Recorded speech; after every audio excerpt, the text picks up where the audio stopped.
Right, can you see that? It's all good. Great, thank you. So I'm John Halley. I'm co-founder and chief exec of Big Solar Co-op. Today we're going to talk about Big Solar Co-op, who we are, why we exist, and how we work. A little bit about our solar sites, and then get to the share offer itself and how you can invest and join us. So here we are. This is a nice picture from our last Big Solar Gathering, which we do every year. No, the one before last, in fact, which was in Derby. Um, we are a cooperative society. We're registered with a Financial Conduct Authority. And like a lot of other renewable energy co-ops, our the voting power in our co-op doesn't depend on shareholding. Unlike some others, we've got two types of membership. We have volunteer members and investor members. And you can see maps of where they are. The blue one is the volunteer members. The other one is the investor members. As you can see, they're pretty much from all across um, Great Britain and some people further afield and in Northern Ireland as well. Um, Volunteer members hold ultimate control. Volunteer members are people who come and bring their time to the organisation. Investor members can also become volunteer members. That's our structure. And the kind of things that our volunteers do, uh, we've got volunteers who are on our board. There are people who we've trained up to do solar design, so help us do the initial solar designs, which means we can get proposals into potential solar sites quickly. People who come and champion sites in their area, people who help us with promotion.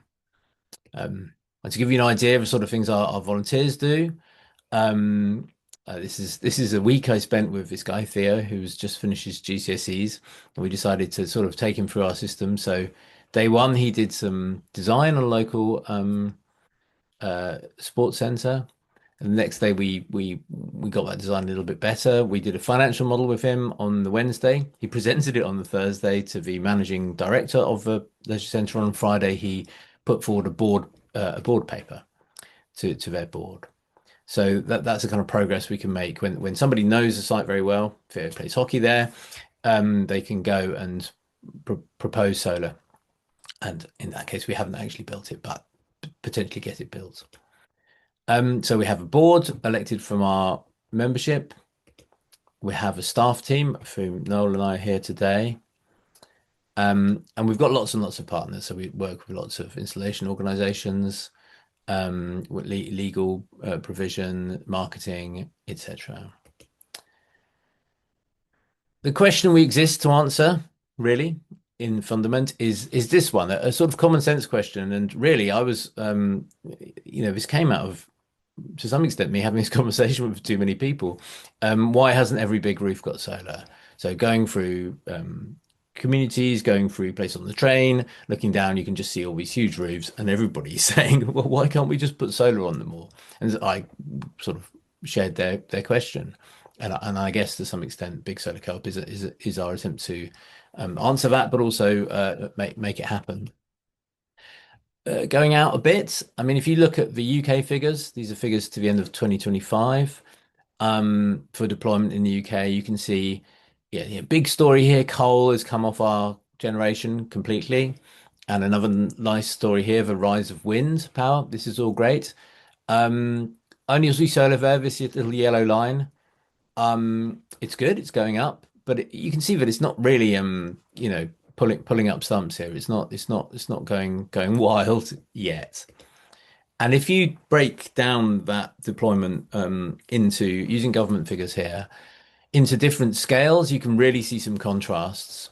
So here you can see there was a lot of solar deployment. No prizes really for guessing what was happening here. There was subsidy, feed-in tariff subsidy, and it really caused a revolution in solar in the UK. And no great prizes for guessing what happens here. Feed-in tariff was very abruptly stopped. And this caused a flatlining all across. And you can see these larger scale, these are solar fields, really 5 megawatts plus. That started to recover. And domestic solar, we're largely domestic or very small solar here. That's recovered too. So, I'm sure people on the call have got solar on. Some people might have solar on their houses, or certainly know people who do. Um, This central area is 50 kilowatts to 5 megawatts. So in building terms, that's every large building, pretty much, or pretty much most schools or factories, anything of that sort of size, leisure centers, etc. Um, and smaller scale ground mount systems. I mean, even quite big, several acres, 10 acres. Not really getting built in much, and you can see it's kind of a flat line here. And that's where we work to make that line go up, basically. So what isn't getting built at scale? I mean, of course, there are examples of these getting built, but what's not getting built much? Rooftop solar on commercial buildings, community buildings as well. You know, there's some examples here. And as I mentioned, this ground mount solar, the scale at which ground mount solar is built has got huge and brings with it its own challenges. And so why not? I mean, focusing on buildings really, for an organization or business wanting to put solar on its roof, it's complicated. It's probably more complicated than they think it's going to be when they first think about it. They think, well, we just slap some solar on the roof, and then they find there's issues around grid. There might be issues around planning. There are problems sometimes with the building itself. It's more complex. Um, and then therefore you need help, but who to trust? Who can you trust to help you? There's a perception that solar firms, some of them are kind of fly by night or dodgy, double glazing salesman kind of style, which in some cases probably true. Many cases not, of course. And then this one, return on investment not high enough, which is kind of weird because we know that on the best sites, you can get a payback time of 5 years, maybe less on the very best sites where everything lines up. Of course, most sites aren't the very best sites. That's the first thing to say. And the second thing is a 5 year payback for many businesses and organizations isn't quick enough. And we've heard from a lot of people who've taken solar to their board, and their board says, well, will it pay back in 18 months? No. Okay, well, we're not doing it. We've heard that again and again and again.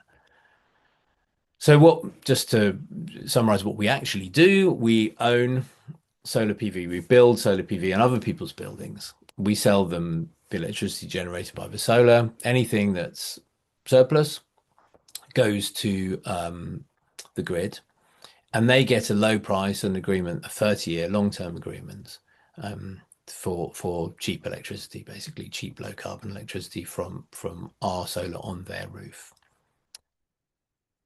So coming back to those problems, so yes, it's complicated, but we come in and manage everything. So we know about solar, we know about the grid, and so we can manage that rather than people having to manage that within their business. The trust thing is very important. So because we're a not-for-profit organization, we're a carbon first organization, we're coming with a different bottom line than many actors in the solar space. And that helps us have good conversations with people right from the beginning. And then the return on investment might not be perceived as high enough for self-investment from businesses and organizations, or they just don't have access to that capital. But we do, because our capital comes largely from members of the public who are buying shares and bonds and are not looking for massive returns. They're looking for sensible, fair returns over a long period of time. Another feature of what we do is that we take ethical solar seriously.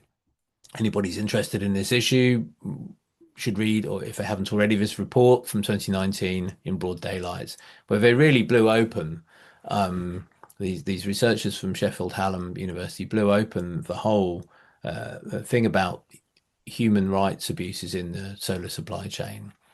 And even though we are 7 years on, it's still really hard to buy solar panels in the UK, where you can be sure that the raw materials aren't sourced from a supply chain where there are serious human rights abuses. I mean, we're talking about forced labor, essentially a form of enslavement. And we've always bought more expensive panels where we can assure ourselves that they're not involved in that trade. That's something we're very, very proud of. Ethical, but also low carbon, so low embodied carbon in the solar panels. Just hopped past there. So just to give you an idea of our kind of overall financial model, this is not any exact year, but just to give you an idea of a kind of the way that it would work in a sort of typical year, if you like. Almost all our income comes from electricity sales. We might get a little bit of other income from there's a small amount of income we get from producing green energy, but it's tiny. From the fact that it's green rather than selling the energy. And then we've got operating expense, which is about looking after the solar installations. We have core costs of staff, mostly around developing new projects.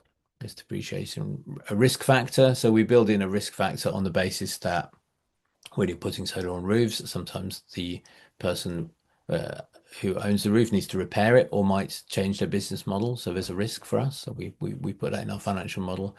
Our biggest cost is cost of finance. So through shares or bonds, paying interest. And then, we might make a surplus. We're not there to make a surplus, but if we do, we reinvest it in new solar.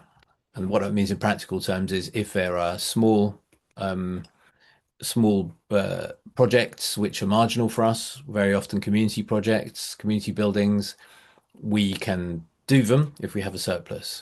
So we can push the boundaries of what is viable. Um, We used to have an operational sites map where I had a little call out for every single site, and it's now, I'm very glad to say, getting impractical. So these are all our operational sites, and I've just picked out a few there. As you can see, our sites map is starting to look a bit more like our members map. So we're starting to cover more and more of the UK. Um, I'm just picking out a few there. So, there's some interesting ones. Our biggest one is EcoPack, which is a large agricultural packaging site. Kerry Chaston Nutrition also big. Um, and then we've got medium scale industrial like Hornsey Steels. We've got and Mid Counties Co-op, which is a supermarket. We've got a primary school in there, and also community centre and an Age UK and Gateshead. So really quite small, probably at the limits of viability for us. And Speech House Hotel, which is a listed building, just to show the variety of different buildings we can put solar on. And this is our this is how our generation pans out. Obviously 2026 we're not halfway through or just about halfway through.